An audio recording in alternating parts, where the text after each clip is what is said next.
कैसे हैं आप लोग? उम्मीद कि ठीक होंगे।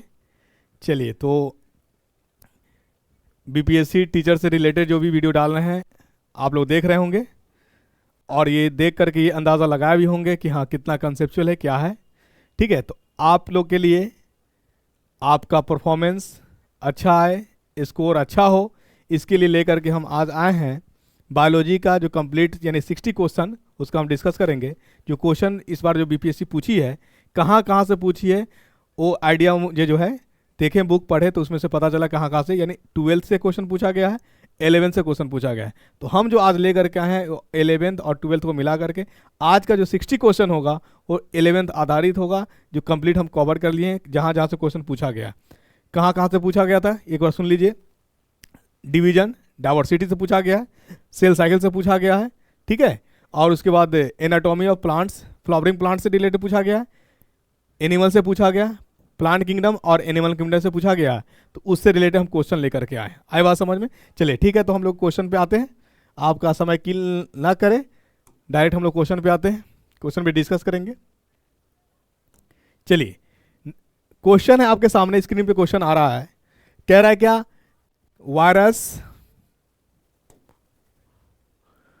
Virus are non cellular organisms but replicate themselves once they infect the host cell. To which of the following kingdoms viruses belong to? सबसे पहले बात आपको मैं बता दूं कि वायरस जो है ना ही लिविंग है और ना ही डेड है। इसका मतलब क्या हुआ कि वायरस ना तो जीवित है और ना ही मृत प्राणी है, ठीक है। लेकिन इसके पास न्यूक्लिक एसिड मतलब डीएनए हो या आरएनए हो, डीएनए या आरएनए इसमें से कोई एक पाया जाता है, यानी आरएनए मोस्ट प्रोबेबिलिटी किसका होता है? आरएनए का होता है। और इसमें प्रोटीन कोड पाया जाता है। क्या पाया जाता? प्रोटीन कोड पाया जाता, बट इसका कोई किंगडम नहीं है, इसका कोई किंगडम नहीं है। तो आंसर क्या हो जाएगा आपके पास? आंसर होगा नन ऑफ दिस। मतलब वायरस के बारे में अगर आपसे पूछा जाए तो कहिएगा कि ना ही ये लिविंग है और ना ही डेड है, बट इसमें प्रोटीन कोड पाया जाता है। आई बात समझ में? दूसरा, या तो आरएनए या डीएनए पाया जाता है, आरएनए या डीएनए। आई बात समझ में? आरएनए का फुल फॉर्म क्या होता है? Ribosomal nucleic acid. डीएनए का डीऑक्सी न्यूक्लिक एसिड, ठीक है। चलिए नेक्स्ट क्वेश्चन है, member of phycomycetes are found in. देखिए फाइकोमाइसेट, सबसे पहले समझ, फाइकोमाइसेट कहते हैं हम लोग अलगी को। किसको कहते हैं ये जानिए आप।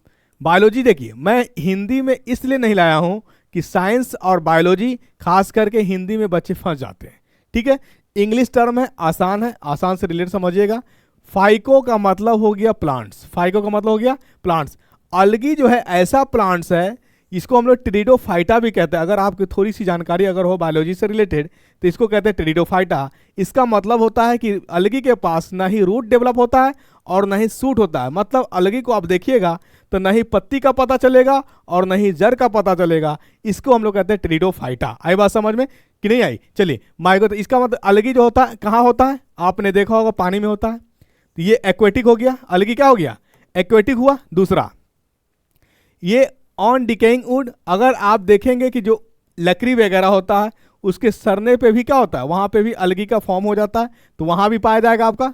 मॉइस्ट एंड डैम्प प्लेसेस, मतलब जहां पे चिपचिपा नमीदार, मॉइस्ट कहते हैं उसको है, ना ही उसको हम गीला कह सकते हैं और ना ही सूखा कह सकते हैं। तो वैसे को कहते हैं हम लोग मॉइस्ट। क्या कहते हैं? नमीदार, मॉइस्ट। डैम्प प्लेसेस मतलब जहां नाला वगैरह होता है। तो इसका मतलब ये हो गया क्या? तो आंसर हमारा एक्वेटिक भी आ रहा है, डिकेइंग भी आ रहा है, ये भी आ रहा है। चलिए, an obligate parasites on plants choose from the. Obligate parasite का मतलब मैंने बताया था आपको कि यानी उस तरह के प्राणी को ऑब्लिगेट पैरासाइट कहते हैं।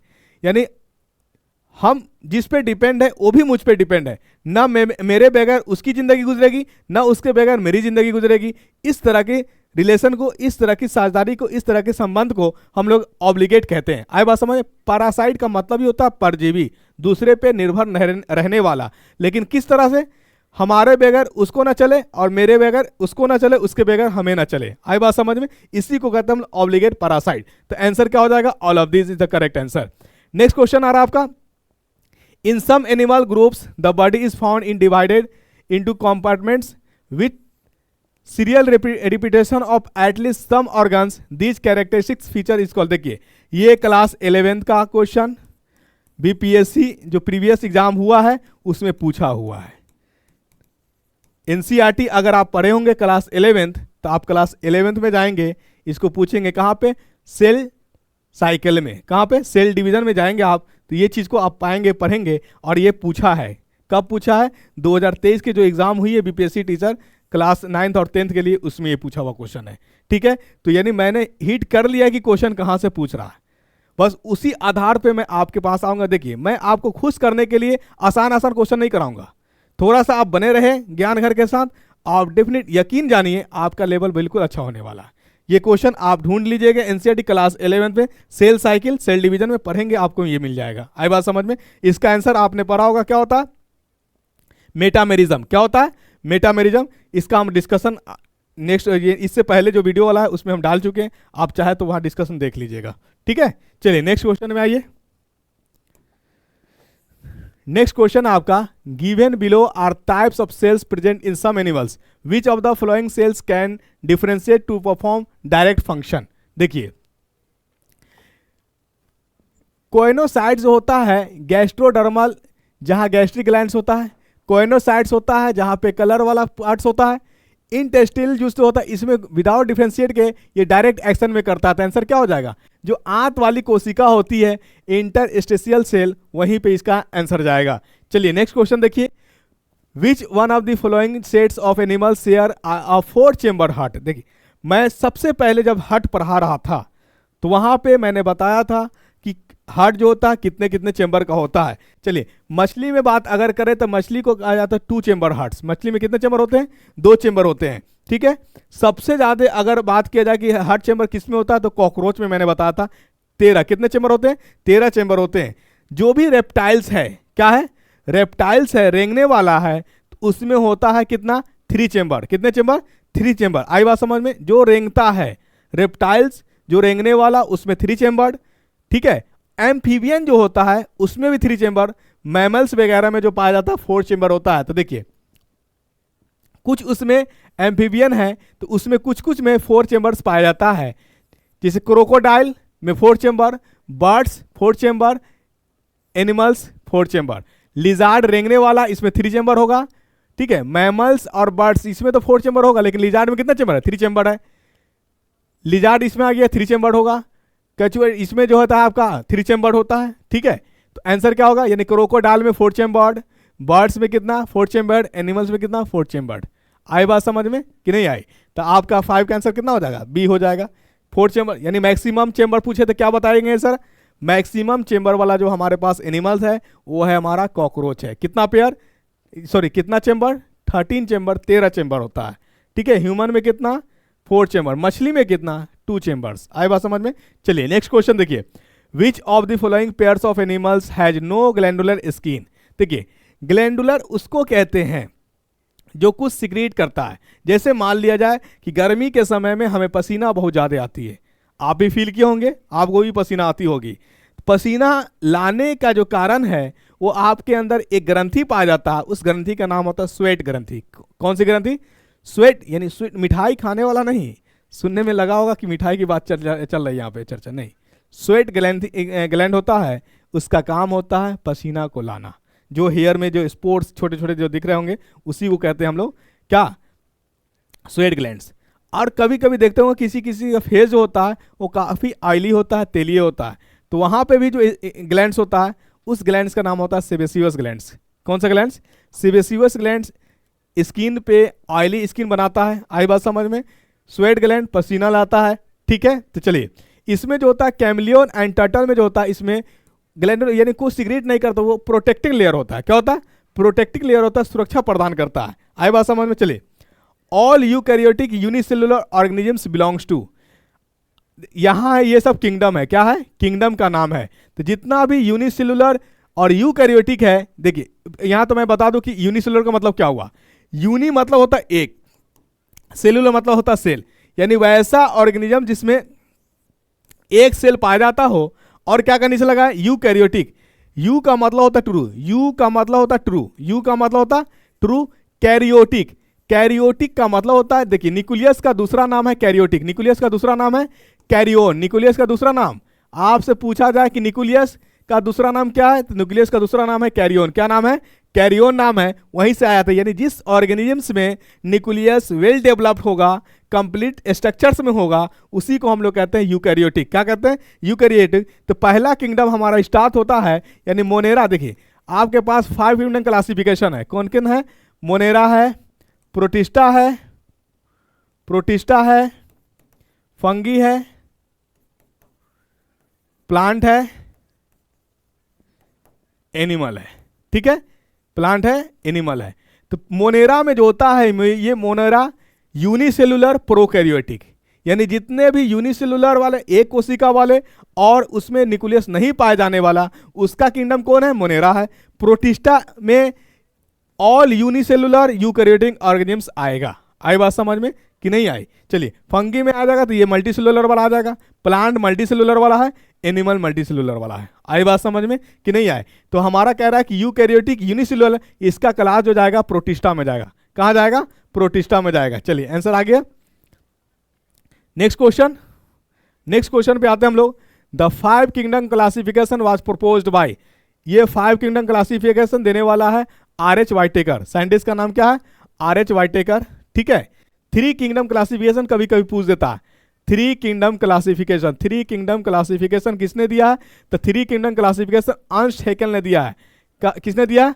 अर्नस्ट हैकेल ने दिया है। Ernst ERNST, Ernst HACKEL, Ernst Hückel ने दिया है। आए बात समझ में? यानी 3 किंगडम और 5 किंगडम जनरली क्वेश्चन पूछा जाता है। 5 किंगडम आप क्या बताइएगा? R.H. वाइटेकर। 3 किंगडम कौन आएगा? 3 किंगडम आ गया अर्नस्ट हैकेल। ठीक है, नेक्स्ट क्वेश्चन आ जाइए। चलिए, तो यहां पे R.H. वाइटेकर हुए, तो यहां पे आ गया आर भर्ची। ये भी इंपॉर्टेंट क्वेश्चन पूछेगा। ये लिनियाज जो है, कार्ल लिनियास, ये टैक्सोनॉमी का है। टैक्सोनॉमी समझते हैं? वेरिएशन जो ठीक है ना, क्लासिफिकेशन की बात हम करेंगे, उसी को हम लोग कहते हैं टैक्सोनॉमी, जिसका फुल नेम था कार्ल लिनियस। रॉक्सबर्ग, ये शायद मिस्टेक है, ये ऐसा कोई साइंटिस्ट हम अभी तक पढ़े नहीं है। ऐसा साइंटिस्ट हम पढ़े नहीं है, हो सकता है कि टाइप में मिस्टेक हो या कुछ अलग नाम हो। रडल वर्च्यू, ये हम बता देता आपको, ये बहुत इंपॉर्टेंट है। यानी रडल वर्च्यू ने कहा था कि कोशिका जो होगा दूसरे ऑर्गेनिज्म से तभी ट्रांसफर होगा जब वो ऑर्गेनिज्म इस पृथ्वी पे क्या हो, पाया जाता हो। इसका मतलब कोशिका जो है एग्जिस्ट करता है किस फॉर्म में बाबू? इस फॉर्म में, प्री एग्जिस्टिंग। डायरेक्ट क्वेश्चन ये 1 बार 2 बार 3 बार नहीं, 5 बार डायरेक्ट नीट में पूछा है, इसीलिए मैं रडल वर्च्यू की बात मैं बता दे रहा हूं। प्री एग्जिस्टिंग सेल किस फॉर्म में?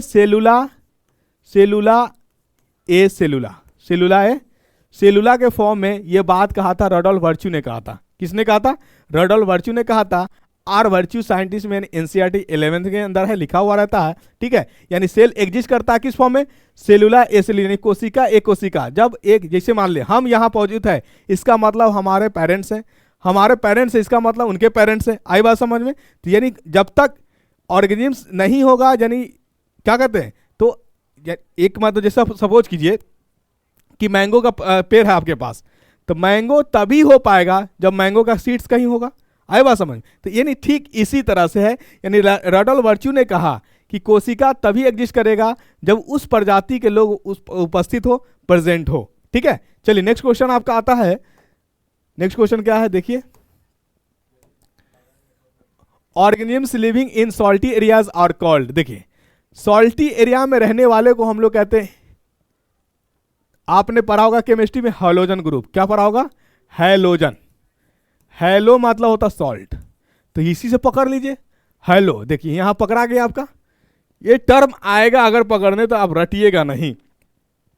फाइल्स का मतलब हो गया, देखिए एक होता है हेलो फाइल्स, नहीं, यहां कह रहा है कि लिविंग ऑर्गेनिजम्स, यानी organisms living in salty areas are called.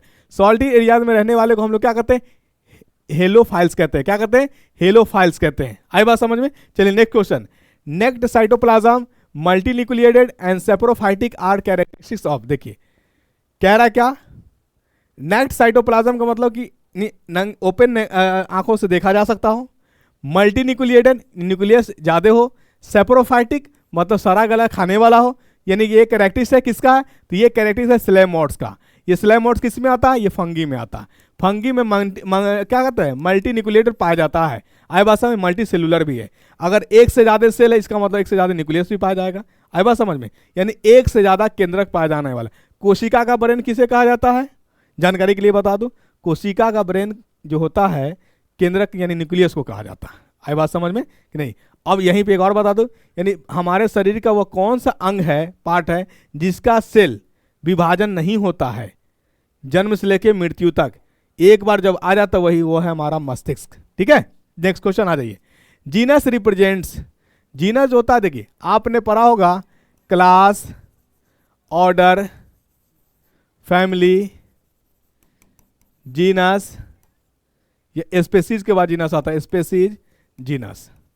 ठीक है ना, ये आपका यानी किंगडम, क्लास, डिवीजन भी पढ़े होंगे, किंगडम है, डिवीजन है, ये सब डाइवर्सिटी का पार्ट्स है। किसका पार्ट है, डाइवर्सिटी का पार्ट्स है। देखिए जीनस जो होता है ये रिप्रेजेंट करता है जो ऑल, यानी देखिए आपका जो होगा जेनेटिक्स, आनुवंशिकता, किससे कॉपी किया जाएगा, आपका पता लगे आपके पहले कौन थे, उनके पहले कौन है।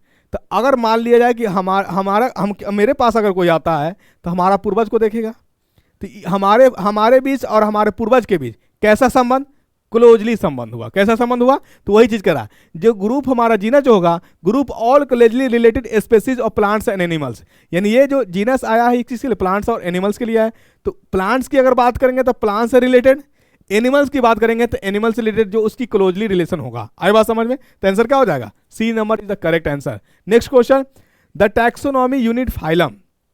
देखिए फाइलम यूज किया जाता है डिवीजन के लिए, किसके लिए, डिवीजन के लिए। डिवीजन किस में आता है, जनरली प्लांट्स में आता है, प्लांट्स के लिए, यानी फाइलम का मतलब हो गया आपका क्या, डिवीजन।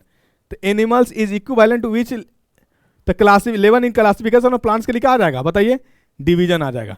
प्लांट्स के लिए होता है क्या, प्लांट्स के लिए डिवीजन यूज करते हैं और एनिमल्स के लिए फाइलम यूज करते हैं। ठीक है, ये याद रखिएगा, एनिमल के लिए क्या, फाइलम, प्लांट्स के लिए division. Next question, next question है आपका, botanical gardens and zoological parks have. देखिए बोटेनिकल गार्डन क्या मतलब हो गया कि जहां पे प्लांट से रिलेटेड, बोटनी मतलब बायोलॉजी का दोनों ये ब्रांच है, बायोलॉजी का दो शाखा, बोटनी और जूलॉजी। बोटनी उसे कहेंगे, बायोलॉजी का वह ब्रांच है जिसमें प्लांट से संबंधित स्टडी किया जाता है। जूलॉजी बायोलॉजी का वो ब्रांच है जिसमें एनिमल से रिलेटेड स्टडी किया, जू मतलब एनिमल्स। आई बात समझ में, यानी इसमें उस तरह के एनिमल्स के बारे में, यानी इस पार्क हो या गार्डन हो, वहाँ इस चीज़ को, यानी जो प्लांट्स या एनिमल्स या तो विलुप्त हो गए या विलुप्त होने के समय कगार पे हैं, तो वैसे को तो हम लोग कहते हैं विलुप्त को एक्सोटिक या इंडेमिक कहते हैं। तो ये आंसर क्या हो जाएगा, collection of endemic and exotic species. ठीक है, राइट।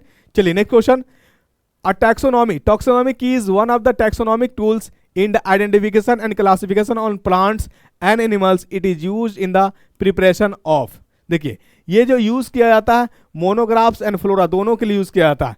ठीक है, किसके लिए यूज किया जाता है, मोनोग्राफ एंड फ्लोरा दोनों के लिए यूज किया जाता है। चलिए नेक्स्ट क्वेश्चन आते हैं, all living organisms are linked to one another because, ये जो होते हैं they have common genetic material, जुड़ते तभी हैं जब दोनों के अंदर क्या होगा, जेनेटिक मटेरियल सेम होगा।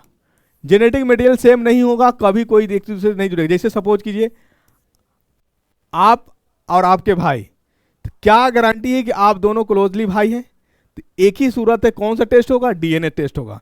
तो जो डीएनए आप में होगा, अगर वो आपका भाई है तो आप उनमें भी क्या होगा, वही डीएनए होगा। तो डीएनए जब चेक होता है तो इसको हम लोग कहते हैं जेनेटिक मटेरियल। डीएनए क्या है, एक जेनेटिक मटेरियल है, क्या है, जेनेटिक मटेरियल है। ठीक है, चलिए an association between roots of higher plants and fungi is called, चलिए इसको हम लोग कहते हैं माइकोरिजा। क्या कहते हैं, माइकोरिजा कहते हैं। Relation between roots and higher plants and fungi के बीच के जो संबंध होते हैं उसको हम लोग माइकोरिजा कहते हैं। क्या कहते हैं, माइकोरिजा कहते हैं। नेक्स्ट क्वेश्चन आइए, a dikaryon is formed when, dikaryon जो होता है कब बनेगा, जब जो होता है two haploid cell do not fuse immediately. देखिए meiosis is arrested, cytoplasm does not fuse, cytoplasm तो फ्यूज होता ही नहीं है। इसमें कह रहा फॉर्म कब होगा, जब दो जाइगोट, डाइकैरियन है क्या कहने का मतलब, दो हैप्लॉइड, यानी एक गैमिट्स दूसरा गैमिट्स, गैमिट्स में जो होता है एक न्यूक्लियस एक केंद्रक पाया जाता है, इसलिए इसको हेप्लॉइड कहा जाता है। क्या कहा जाता है? हेप्लॉइड कहा जाता है। इसको भी क्या कहा जाएगा? हेप्लॉइड कहा जाएगा। क्या कहा जाएगा? हेप्लॉइड कहा जाएगा। जब ये दोनों फ्यूज करता था क्या बन जाता है? दो न्यूक्लियस, इसको हम लोग कहते हैं डिप्लॉइड। क्या कहते हैं? डिप्लॉइड कहते हैं। ऑप्शन क्या हो जाएगा हमारा?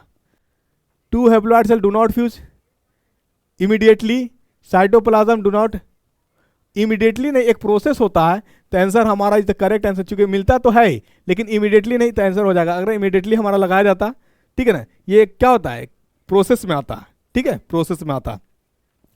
कंटाजियम vivum fluidum was propose by, देखिए वायरस का जो खोज किया था इवानोस्की किया था। ये डीजे इसका नाम है इवानोस्की, साइंटिस्ट, यानी वायरस का टर्म किसने दिया था? इवानोस्की ने दिया था। Next question, association between mycobiont and phycobiont. Mycobiont कहते हैं फंगी को, क्या कहते हैं? फंगी को। और फाइकोबियन कहते हैं हम लोग अलगी को। आपने पढ़ा अलगी और फंगी के बीच के रिलेशन को क्या कहते हैं? लाइकेन कहते हैं। क्या कहते हैं? लाइकेन कहते हैं। माइकोबियन किसको? फंगी को। फाइकोबियन किसको? अलगी को। दोनों के बीच का रिलेशन को क्या कहते हैं? लाइकेन कहते हैं। Difference between virus and viroids, देखिए क्या डिफरेंस होगा? Absence of protein code in viroid but present in virus, ये तो है ही नहीं। प्रोटीन कोड वायरस में पाया जाता है, वायरोइड में नहीं पाया जाता। यहाँ उल्टा लिख दिया। चलिए next question, presence of low molecular weight and RNA in virus but absent in viroid, तो क्या हो जाएगा? डिफरेंस बिटवीन क्या कर रहा था हमारा? तो difference between virus and viroid, virus में पाया जाता है प्रोटीन कोड, वायरोइड में जो है प्रोटीन कोड नहीं पाया जाता है। तो आंसर क्या हो जाएगा? नन ऑफ द एबव हो जाएगा answer, none of the above कहा जाएगा आंसर। चलिए नेक्स्ट क्वेश्चन देखिए,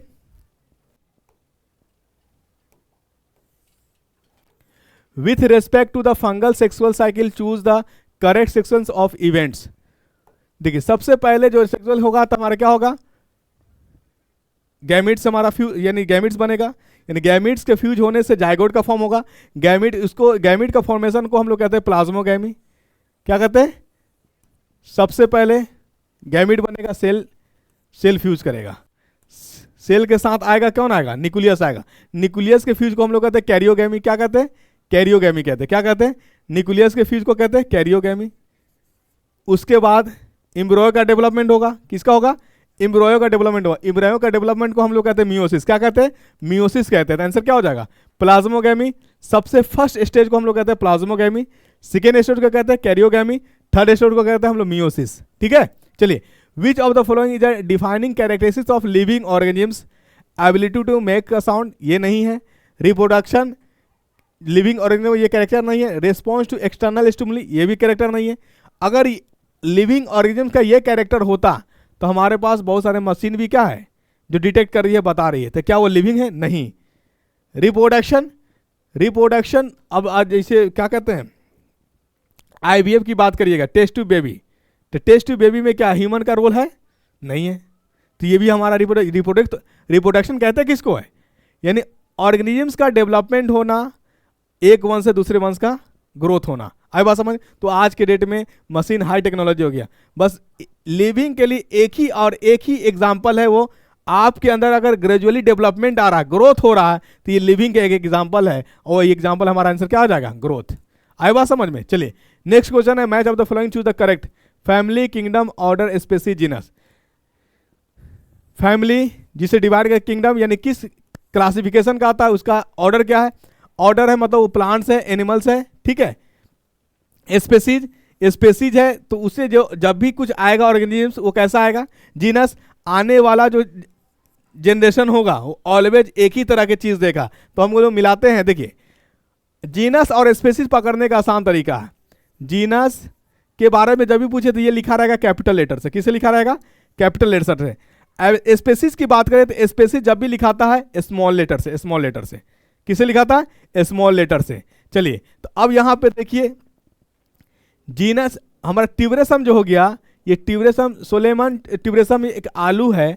आलू का जो है बायोलॉजिकल नेम या साइंटिफिक नेम है ट्यूबरेसम सोलेनम। आई बात समझ में? तो ट्यूबरेसम जो हो गया वो स्पेसीज हो गया, सोलेनम हो गया, जेनस हो गया। चलिए, और सोलेनेसियाई SE लगेगा तो ये कहलाता फैमिली।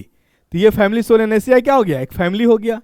सोलेनेसियाई फैमिली आ गया, मतलब ये पोटैटो से रिलेटेड है, आलू से रिलेटेड है। आलू क्या है? आलू जो है प्लांट्स है, तो ये कौन सा किंगडम होगा? प्लांट किंगडम हो जाएगा। तो ये किंगडम क्या हो जाएगा? किंगडम हो जाएगा प्लांट। फैमिली क्या हो गया? सोलेनेसियाई। आए बात समझ में? चलिए स्पेसीज हो गया आपका क्या? स्पेसीज जब भी लिखाएगा क्या लिखाएगा? स्पेसीज जब भी लिखाएगा कैपिटल लेटर से या स्मॉल लेटर से? स्मॉल लेटर से। तो सोलेनियम हो गया आपका। जीनस हो गया आपका क्या? पोलेरेमियम। और ऑर्डर हो गया ट्यूबरेसम। क्या हो गया? ऑर्डर हो गया ट्यूबरेसम हो गया। चलिए next question. Cyanobacteria are classify अंदर। साइनोबैक्टीरिया जो है उसमें को जो है क्लासिफाई करते हैं। साइनोबैक्टीरिया क्या है? साइनोबैक्टीरिया एक बैक्टीरिया है जिसका अनदर नेम होता है बीजीए, ब्लू ग्रीन अलगी। क्या नाम होता है? Blue green अलगी। इसका जो किंगडम है वो है मोनेरा। कौन सा है? मोनेरा है। तो साइनोबैक्टीरिया जो है क्लासिफिकेशन किसमें? मोनेरा के तहत। मोनेरा में कौन कौन आएगा? तो all bacterias are belongs to Monera. चलिए fusion of two motile gametes which are dissimilar in size as termed as. देखिए मोटाइल का मतलब होता है मूवमेंट। मोटाइल का मतलब होता मूवमेंट, जो मूव करता हो। नॉन मोटाइल जो मूवमेंट नहीं करेगा, तो इसको कहते हैं एन आइसोगैमी। एन आइसोगैमी हो सकता है इसमें आंसर हो, देखते हैं। हाँ है answer, anisogamy is the correct answer. Next question आइए। Holdfast stipe and frond constitute the plant body in case. देखिए फ्रंट कहते हैं किसको है? फ्रंट उसको कहते हैं यानी लीफ के तरह स्ट्रक्चर्स होता है जो फोटोसिंथेसिस करता है, उसी को हम लोग फ्रंट कहते हैं। क्या कहते हैं? फ्रंट।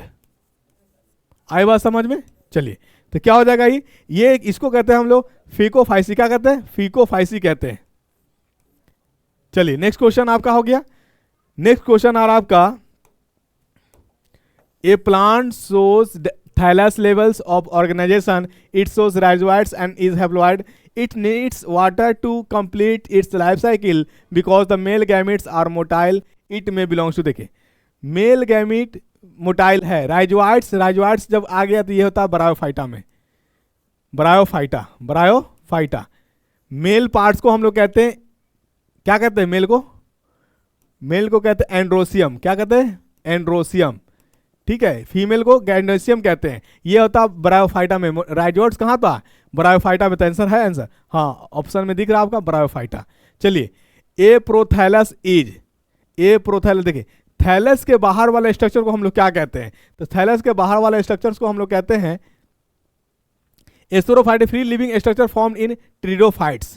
तो करेक्ट आंसर हो जाएगा ये। Plant of which group are diploid and well adapted to extreme conditions, they grows bearing sporophyll in compact structures called cones, the group in refers to। देखिए इस तरह को हम लोग कहते हैं जिम्नोस्पर्म। क्या कहते हैं? जिम्नोस्पर्म। चलिए next question, plant is this group are diploid and well adapted to extreme. Same question है, वही क्वेश्चन है, 29-30 रिपीटेशन है। The embryo sac of an angiosperms is made up of. देखिए ये इंपॉर्टेंट है, क्वेश्चन देखने को मिलेगा। The embryo sacs of an angiosperm is made up of, इसमें जो होता है 7 सेल और 8 न्यूक्लियाई होता है, VVI। ये याद रखिएगा, ठीक है। 7 सेल और 8 न्यूक्लियाई होता। नेक्स्ट क्वेश्चन देखिए, if the diploid number of a flowering plants is 32। Diploid जैसी कहे तो न्यूक्लियस कितना? 2n बराबर कितना? 36। What would be the chromosomes number in its endosperm. Endosperm बोलेगा तो ये ट्रिप्लॉयड होता है। क्या होता है? ट्रिप्लॉयड होता है। इंडोस्पर्म क्या होता है? ट्रिप्लॉयड होता था। 2n बराबर कितना? 36। तो 1n का बराबर कितना हो जाएगा? 18। तो 3n का वैल्यू पूछ रहा आपसे, तो 3n कितना हो जाएगा? पुट कर दीजिए, 3 इंटू कितना? 18। कितना हो जाएगा? 18 से 54, 54 आंसर हो जाएगा। आए बात समझ। डिप्लॉयड क्या है तो न्यूक्लियस कितना? 2। ट्रिप्लॉयड क्या है तो न्यूक्लियस कितना? 3। चलिए next question, protonema is. Protonema is क्या है? प्रोटोनोमा, तो प्रोटोनोमा जो है haploid and is found in pteridophyta. कहाँ पाया जाता है? ट्रिडोफाइटा। देखिए एक दो तरह के होता है, एक होता है ट्रिडोफाइटा, एक होता है ब्रायोफाइटा, ठीक है ना। ब्रायोफाइटा का मतलब जो रिप्रोड्यूस करता है लीफ के थ्रू। ट्रिडोफाइटा में जब आता है प्लांट से रूट भी होता है और सूट्स भी होता है, ठीक है ना। ये जब आप पढ़ेंगे, कहाँ पढ़ेंगे?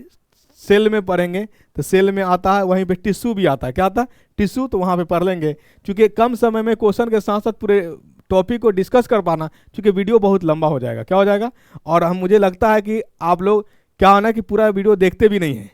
जब पूरा वीडियो देखेंगे नहीं तो वीडियो जब और लंबा हो जाएगा तो और नहीं देख पाएंगे आप लोग। आई बात समझ में? इसलिए हमको शॉर्ट में ही रखना पड़ रहा है।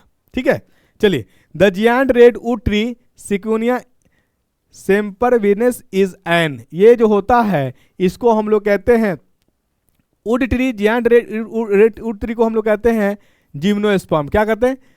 Giant redwood tree is also known as the gymnosperm. चलिए, root develops from parts of the plants other than radicle are called, इसको कहते हैं एडवेंटिजियस रूट्स। क्या कहते हैं? एडवेंटिजियस रूट्स कहते हैं हम लोग। चलिए नेक्स्ट क्वेश्चन आपका, venation is a term use to describe the pattern of arrangement. देखिए कहां से होता है? Floral organs, flower in inflorescence, veins in and veinlets in a lamina, यानी फ्लोरसेंस, फ्लोरल कहते हैं जिसे फ्लावर पार्ट्स है, इसके जो नीचे वाला पार्ट्स होता है इसकी को हम लोग कहते हैं फ्लोरल। क्या कहते हैं? जो कंटेंट करता है क्या? Stamen, style, stigma, ovary. आई बात समझ में? कार्पेल्स, यानी फ्लावर के, ये मान लो फ्लावर हरा हरा आप जैसे गुलाब, रोज फ्लावर देखिए, उसके नीचे जो ग्रीन वाला पार्ट होता है ना, उसी को हम लोग कहते हैं फ्लोरल। क्या कहते हैं? फ्लोरल। वो क्या करता है? ऊपर वाला पार्ट्स को प्रोटेक्शन प्रोवाइड करता है, लेयर प्रोवाइड करता है। आई बात समझ में? तो ये उसमें क्या होता है? फ्लावर्स इन इन्फ्लोरेसेंस, ठीक है, वेन्स एंड वेनिलेट्स इन लैमिना, ये तो नहीं होगा आंसर। फ्लावर इन इन्फ्लोरेसेंस होगा, फ्लोरल, ये यही सबको कंटेंट करके रखता है, तो वही चीज इधर करेक्ट आंसर 36 का क्या आंसर? ए हो जाएगा। Endosperms are product of double fertilisation in angiosperms is absent in the seeds of, orchids में ये एब्सेंट होते हैं, मेज में, कोकोनट में, तीनों में प्रेजेंट होता है, ऑर्चिड्स में एब्सेंट होता है। Next question, many pulses of daily use belong to one of the families belong. देखिए ये जो होता है दाल, जितने भी आप हम लोग दाल खाते हैं, दाल जो प्लांट, जिस प्लांट से बिलोंग करता है उसकी फैमिली का नाम है फेबेसियाई। क्या नाम है? Fabaceae. All pulses are belongs to Fabaceae family, यानी जितने भी दाल हम लोग लेते हैं वो किस फैमिली से बिलोंग करते हैं? फेबेसियाई फैमिली से बिलोंग करता है। आई बात समझ में? The placenta is attach to the developing seeds near the, इसको कहते हैं हाइलम। क्या कहते हैं? हाइलम कहते हैं। और मैं प्लासेंटा की बात बता दूं तो ह्यूमन में भी होता है। क्या ये ह्यूमन में मेल में पाया जाता है? नहीं, मेल में ये नहीं पाया जाता। किस में पाया जाता? फीमेल में। कब पाया जाता? जब कोई फीमेल प्रेग्नेंट होती है तो ये इसको कहा जाता है स्पेशल टिश्यू। क्या कहा जाता है? स्पेशल टिश्यू है, प्रेग्नेंट के समय ये डेवलप होता, फिर ये क्या बेबी क्या होने के बाद ये क्या हो जाता है? डिस्ट्रॉय कर जाता है। आई बात समझ में? ये जो होता है डिश लाइक स्ट्रक्चर होता है, जो बेबी एम्ब्रॉय के अंदर डेवलप कर रहा होता है उसको न्यूट्रिशन प्रोवाइड कौन करता है? ये प्लासेंटा करता है। आई बात समझ में? चलिए प्लासेंटा है, इसलिए मैंने चर्चा कर दी यहाँ पे। नेक्स्ट क्वेश्चन आइए। नेक्स्ट क्वेश्चन है, which of the following plants is use to extract the blue dye, इसको हम लोग कहते हैं इंडिगोफेरा। क्या कहते हैं? इंडिगोफेरा कहते हैं इसको। क्या कहते हैं? ब्लू डाई को हम लोग क्या कहते हैं? ब्लू डाई, इसको कहते हैं इंडिगोफेरा। चलिए next question, which of the following features is common to prokaryotes and many eukaryotes. देखिए प्रोकैरियोट्स और मेनी यूकैरियोट्स में जो होता है सेल वॉल प्रेजेंट, ये जरूरी नहीं है, तो यही आपका क्या हो जाएगा? आंसर हो जाएगा। ठीक है, प्रोकैरियोटिक या यूकैरियोटिक, यहाँ न्यूक्लियर मेम्ब्रेन भी प्रेजेंट है। तो ये देखिए दोनों, अगर आंसर दोनों की बात अगर करें, हम दोनों की बात करें तो प्रोकैरियोटिक में न्यूक्लियस जब पाया ही नहीं जाता है तो न्यूक्लियर मेम्ब्रेन होगा क्या? नहीं होगा, न्यूक्लियर मेम्ब्रेन नहीं होगा। आई बात समझ में? लेकिन दोनों में क्या रहा है? कॉमन, सॉरी कॉमन कह रहा था, कॉमन क्या है? दोनों में प्रेजेंट है। आंसर क्या हो जाएगा? Cell wall is the present correct answer. आई बात समझ में? हमने कहा कि इनकरेक्ट पूछ रहा है। दोनों में कॉमन, यानी प्रोकैरियोटिक और यूकैरियोटिक, तो दोनों में क्या होता है? सेल वाल पाया जाता है, प्रोकैरियोटिक में भी और यूकैरियोटिक में भी। चलिए, who propose the fluid mosaic model of plasma membrane, किसने प्रपोज किया था कि फ्लूइड लाइक सब्सटेंस पाया जाता प्लाज्मा मेम्ब्रेन में? तो इसका नाम था सिंगर एंड निकोलसन। क्या नाम है? Singer and Nicolson. Schleiden and Schwann क्या दिया था? इसने दिया था कोशिका सिद्धांत। क्या दिया है? सेल थ्योरी दिया है। इन्होंने क्या दिया है? Cell theory. ठीक है, जो एक स्लेडन था जर्मन ही थे, जर्मन, ये बोटनी से रिलेटेड था। किससे? बोटनी, प्लांट से रिलेटेड। सवान जो था ये आपका जूलॉजी से रिलेटेड है, दोनों जर्मनी के ही है। तो रॉबर्ट ब्राउन ने क्या दिया? तो रॉबर्ट ब्राउन ही ने सबसे पहले कोशिका में न्यूक्लियस पाया जाता है, ये टर्म देने वाला कौन है? रॉबर्ट ब्राउन है। यानी न्यूक्लियस का खोज किसने किया? रॉबर्ट ब्राउन ने किया। चलिए ठीक है, आइए, which of the following statements is true for a secretory cell. देखिए सेक्रेटरी सेल कहते हैं किसको है? तो डबल मेम्ब्रेनस से हमारे पास सेल ऑर्गेनेल्स है, उसका नाम है एंडोप्लाज्मिक यानी एंडोप्लाज्मिक रेटिकुलम, क्या नाम है? एंडोप्लाज्मिक रेटिकुलम को हम लोग कहते हैं सेक्रेटरी सेल। ये दो तरह के होते हैं। कौन कौन होता है? एक होता है SER, स्मूथ एंडोप्लाज्मिक रेटिकुलम, और एक होता है rough endoplasmic reticulum. Rough endoplasmic reticulum, smooth endoplasmic reticulum जो होता है ये आपका लिपिड बनाता है। क्या बनाता है? लिपिड बनाता है। और रफ एंडोप्लाज्मिक रेटिकुलम जो होता है ये प्रोटीन बनाता है, क्योंकि ये राइबोसोम से अटैच होता है। आए बात समझ में? Endoplasmic reticulum double membranous cell organelles है। इसके दो पार्ट्स RER और SER, rough endoplasmic reticulum and smooth endoplasmic reticulum. Smooth endoplasmic reticulum क्या बनाता है? ये बनाता है लिपिड। स्मूथ यानी फैट कैसा होता है? चिकनापन होता है। लिपिड चिकनापन। यानी स्मूथ एंडोप्लाज्मिक रेटिकुलम क्या बनाता है? लिपिड्स बनाता है। रफ एंडोप्लाज्मिक रेटिकुलम क्या बनाता है? प्रोटीन बनाता है। आए बात समझ में? मेन क्वेश्चन पे हम लोग आते हैं। चलिए, तो यानी इसी का आंसर क्या है? Statement of secretory cell. Secretory cell समझ में आ गया? किसको कहेंगे? एंडोप्लाज्मिक रेटिकुलम का। तो यानी इससे स्मूथ एंडोप्लाज्मिक रेटिकुलम से हम आंसर मानेंगे। Golgi apparatus is absent, Golgi की चर्चा ही नहीं होगा। Rough endoplasmic reticulum is easily absorb in the cell, बिल्कुल सही है, correct answer. Only smooth endoplasmic reticulum is present, no, दोनों अब प्रेजेंट होता है, स्मूथ भी और रफ भी। Secretary granules are form in nucleus, nucleus में कंटेनिंग करता है लेकिन न्यूक्लियस में बनता है, ये ऐसा जरूरी नहीं है। तो करेक्ट आंसर आपका ये हो जाएगा। What is tonoplast? टोनोप्लास्ट कहते हैं किसको है? बताइए, टोनोप्लास्ट कहते हैं किसको है? टोनोप्लास्ट होता है एक मेम्ब्रेन बाउंड्री होता है जो vacuole of the plant cell मध्य के। टोनोप्लास्ट का मेनली काम होता है सेक वैक्यूल सब्सटेंसेस को, यानी वाटर मिनरल्स को क्या ट्रांसपोर्ट करना। प्लांट्स में ही पाया जाता है। तो ये क्या हो जाएगा? Cell membrane of the plant cell, ये द करेक्ट आंसर हो जाएगा। विच ऑफ द फॉलोइंग, देखिए सेल मेम्ब्रेन, मेम्ब्रेन कहते हैं किसको है? सिलेक्टिव चीजों को आने और जाने दे, उसी को कहते हैं हम लोग मेम्ब्रेन, ठीक है। Which of the following is not true for an eukaryotic cell? Eukaryotic के लिए कौन सा सही नहीं है? तो पढ़ लेते हैं पहले। It has 80 types of ribosome present in cytoplasm, correct answer है। माइटोकॉन्ड्रिया कंटेन्स सर्कुलर डीएनए, बिल्कुल सही है। Membrane bound organelles are present, ये भी सही है। Cell wall is made up of peptidoglycan, नहीं, पेप्टाइडोग्लाइकन का नहीं बना होता। इसमें जो होता है यूकैरियोटिक काइटिन का भी बना होता है, ठीक है, सेल्यूलोज का भी बना होता है, तो ये गलत है। पेप्टाइडोग्लाइकन का मतलब हो गया कि ओनली सेल्यूलोज का बना रहे, तो ऐसा नहीं है। क्योंकि सेल वाल, जैसे अब फंगी की बात करेंगे, फंगी में जो सेल वाल होता है चिटिन का बना होता है, ठीक है ना। चलिए नेक्स्ट क्वेश्चन आइए, आंसर क्या हो जाएगा इसका? 45 का A answer, cell wall is made up of peptidoglycan, नहीं ये गलत है, क्योंकि काइटिन का भी बना होता है, सेल्यूलोज का भी बना होता है, बहुत सारी चीजों का बना होता है, ठीक है। Which of the following statement is not true for plasma membrane? Plasma membrane के बारे में कौन सही नहीं है? चलिए, प्लाज्मा मेम्ब्रेन के बारे में, it is present in both plant and animal cell, ठीक है। Lipid is present as bilayer in it. Proteins are present integrate as well as loosely associate, सही है। Carbohydrates are never found it, यानी plasma membrane में carbohydrate नहीं पाया जाता है। कार्बोहाइड्रेट पाया, यानी प्लाज्मा मेम्ब्रेन जो होता है ये बना होता है, प्लाज्मा मेम्ब्रेन बना होता है कितने का? प्रोटीन, लिपिड और कार्बोहाइड्रेट। सबसे ज्यादा प्रोटीन और लिपिड होता है, ये मुश्किल से 7% होता है, मतलब कार्बोहाइड्रेट पाया जाता है, लेकिन यह क्या कह रहा है? नेवर फाउंड इट, तो ये क्या हो जाएगा? गलत हो जाएगा, ठीक है। चलिए नेक्स्ट क्वेश्चन पे आते हैं हम लोग। Plastids differ from mitochondria on the basis of flowing features. Plastid के बारे में देख लेते हैं। सबसे पहले जानिए कि प्लास्टिड्स है क्या। प्लास्टिड जो है प्लांट्स को हम लोग किचन ऑफ सेल के नाम से जाना जाता है, ठीक है। प्लास्टिड्स जो होता है और माइटोकॉन्ड्रिया, दोनों में अंतर देख लीजिए। प्लास्टिड भी डबल मेम्ब्रेन सेल ऑर्गेनेल्स है और माइटोकॉन्ड्रिया भी। माइटोकॉन्ड्रिया का power house of the cell कहा जाता है। प्लास्टिड में एक पाया जाता है जिसको कहते हैं थाइलाकोइड्स। क्या कहते हैं? थाइलाकोइड्स। थाइलाकोइड्स क्या करता है? ये थाइलाकोइड्स ही है जो लाइट एनर्जी को केमिकल एनर्जी में कन्वर्ट करता है। ये याद रखने वाली बात है, बहुत इंपॉर्टेंट मैंने बात बताया है, बहुत कंसेप्चुअल बात। यानी प्लांट्स जो है वो लाइट एनर्जी को केमिकल एनर्जी में कन्वर्ट करता है, किसके वजह से? थाइलाकोइड्स के वजह से। आई बात समझ में? यानी light energy convert into chemical energy, किसके वजह से? थाइलाकोइड। जबकि माइटोकॉन्ड्रिया में ये पावर नहीं है, यानी माइटोकॉन्ड्रिया लाइट एनर्जी को केमिकल एनर्जी में कन्वर्ट नहीं कर पाता। तो आंसर क्या हो जाएगा? Presence of 2 layers of membrane, बिल्कुल सही है। Presence of ribosome, presence of thylakoids, हाँ थाइलाकोइड्स पाया जाता है किसमें? प्लास्टिड्स में, माइटोकॉन्ड्रिया में नहीं पाया जाता है। आई बात समझ में? चलिए नेक्स्ट क्वेश्चन आ जी। स्टोमाटा को कहा जाता है गार्ड सेल। ठीक है।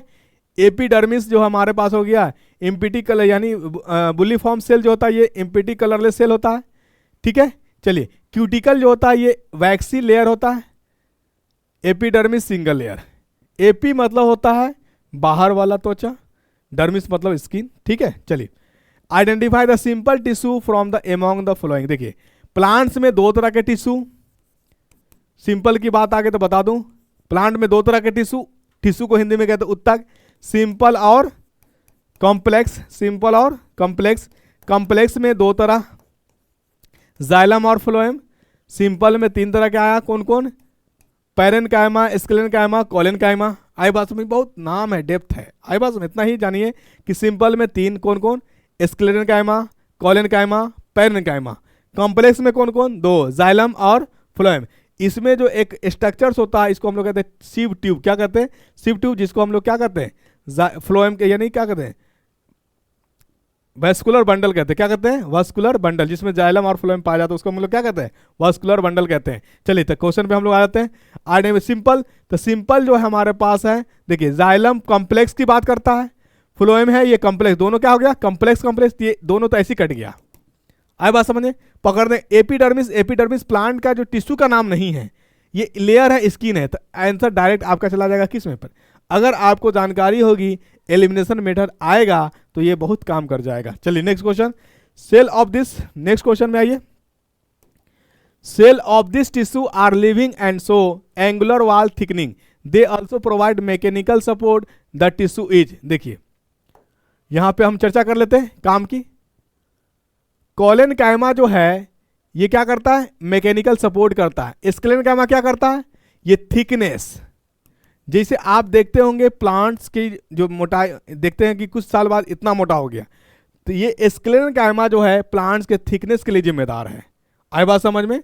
चलिए, कोलेनकाइमा उसको मैकेनिकल सपोर्ट यानी आंधी आए तूफान आए तो वो टूटे नहीं, जर्क नहीं, उसको सपोर्ट करता है।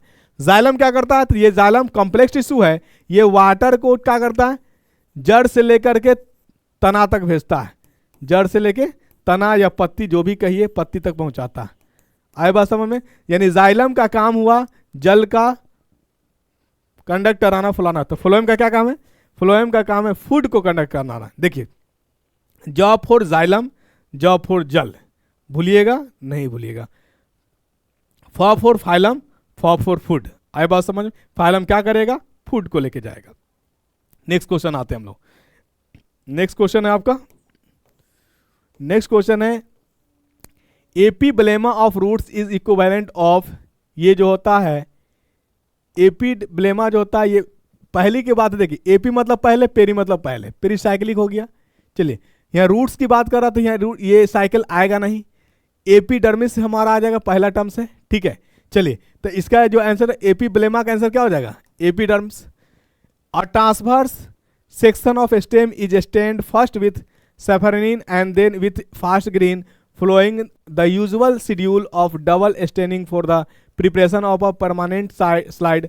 What would be the color of the stained xylem and phloem? Red and green होता है, ये डायरेक्ट आंसर है, ये याद रखिएगा। चलिए, common characteristics features of plant sieve tubes. देखिए, प्लांट सिव ट्यूब्स क्या है, यानी ये जो होता है जिसमें जाइलम और फ्लोएम पाया जाए, इसी को कहते हैं वास्कुलर बंडल भी। सिव का मतलब होता है चलनीदार, क्या होता है, चलनीदार। And most mammalian erythrocytes is, देखिए मेमेलियन इरिथ्रोसाइट, इसमें जो होता है, इसमें जो होता है न्यूक्लियस नहीं होता है, और आरबीसी में भी न्यूक्लियस नहीं होता है। आरबीसी में भी इरिथ्रोसाइट्स क्या है, आरबीसी का दूसरा नाम है क्या, इरिथ्रोसाइट्स। आंसर हो जाएगा क्या, ऑब्सेंस ऑफ माइटोकॉन्ड्रिया नहीं, presence of cell wall, presence of haemoglobin, absence of nuclei, ये इधर करेक्ट आंसर आ जाएगा आपका 53 का डी नंबर, ठीक है। क्योंकि इरिथ्रोसाइट्स में न्यूक्लियस नहीं होता है, सिव टू में भी न्यूक्लियस नहीं होता है, ठीक है।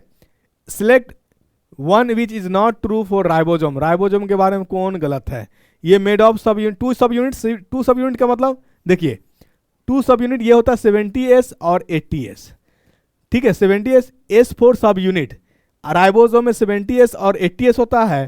प्रोकैरियोटिक में ओनली 70S होता है, यूकैरियोटिक में दोनों होता है, ठीक है। पिछले बार इससे पिछले बार दरोगा में एग्जाम में पूछा था कि राइबोसोम जो यूकैरियोटिक वाला होता है उसमें कौन कौन सब यूनिट्स पाया जाता है, तो दोनों सब यूनिट्स पाया जाता है 70 एसबी और 80 एसबी। आए बात समझ में, ये याद रखिएगा। चलिए ठीक है, यानी नॉट ट्रू, राइबोसोम क्या बनाता है, प्रोटीन बनाता है, लेकिन ये क्या कह दिया है, no role in protein synthesis, that correct. नहीं का नहीं से समझौता, नहीं का नहीं से समझौता, आंसर आ जाएगा।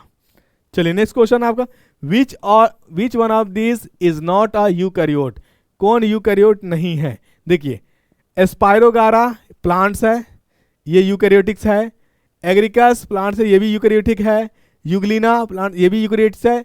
एनाबेना नहीं है, एनाबेना जो है यूकैरियोटिक नहीं है। चलिए next answer, which of the following diets is not use for staining chromosome, ये जो होता है सल्फानिन होता है, इसका जो एक्सका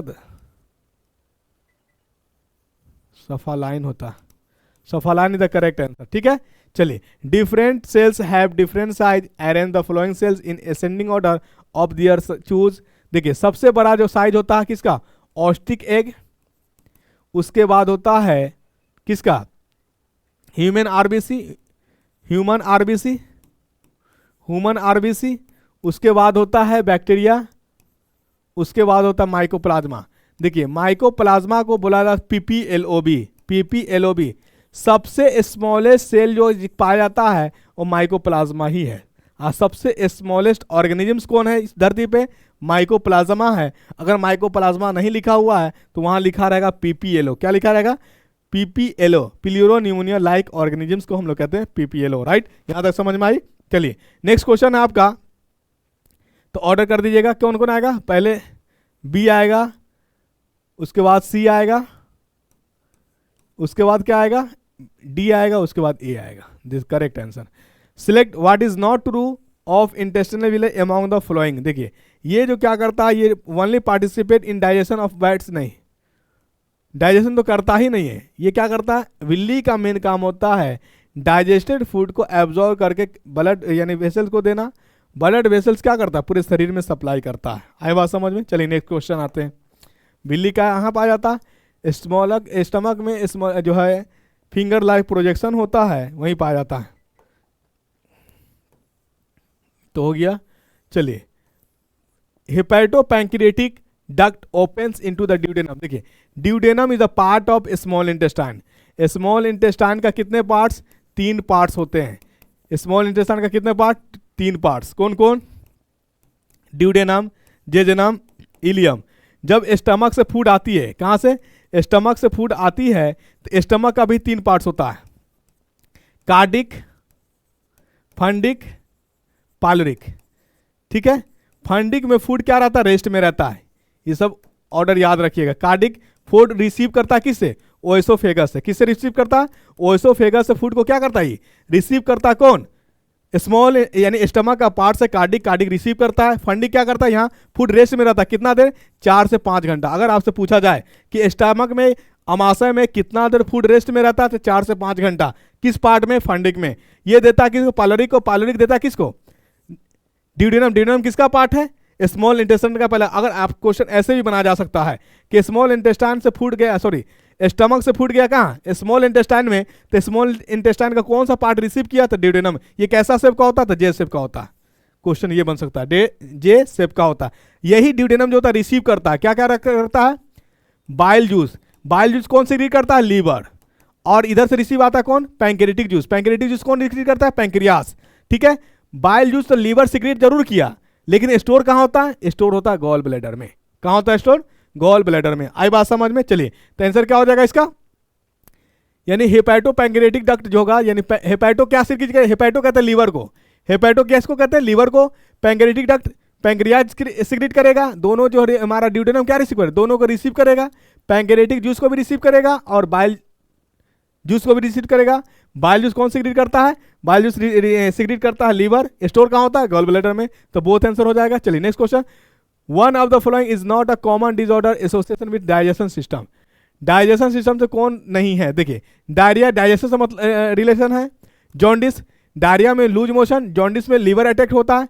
डिसेंट्री मतलब अनडाइजेस्टेड फूड यानी पचेगा नहीं। तो ये दोनों, ये सारे है डाइजेशन से रिलेटेड। टेटनस जो है डाइजेशन से रिलेटेड नहीं है, तो ये कौन से, यानी टेटनस होता कैसे है, ये टेटनस वायरस डिजीज है। और मैं टेटनस के बारे में आपकी जानकारी के लिए बता दूं कि जिस व्यक्ति को अगर टेटनस हो जाता है तो ये जो नीचे वाला जो जॉ है, ये मूवेबल जॉ है, ये क्या लॉक हो जाता है, यानी लोअर जॉ जो होता है लॉक्ड हो जाता है, जिसका कारण व्यक्ति को डेथ हो सकता है। तो आज के वीडियो में मैंने आपका बायोलॉजी जो 11th का जो यहाँ से क्वेश्चन पूछा था मैंने उसको लेकर के आया। नेक्स्ट क्लास जो आएगा आपका वो मिक्स रहेगा, बायोलॉजी भी रहेगा, केमिस्ट्री भी रहेगा और फिजिक्स भी रहेगा, ठीक है ना। बिल्कुल बने रहिए ज्ञान घर के साथ, जो भी होगा आपके लिए बेहतर होगा, क्योंकि पूरी टीम आपके लिए मेहनत कर रही है। Thank you so much.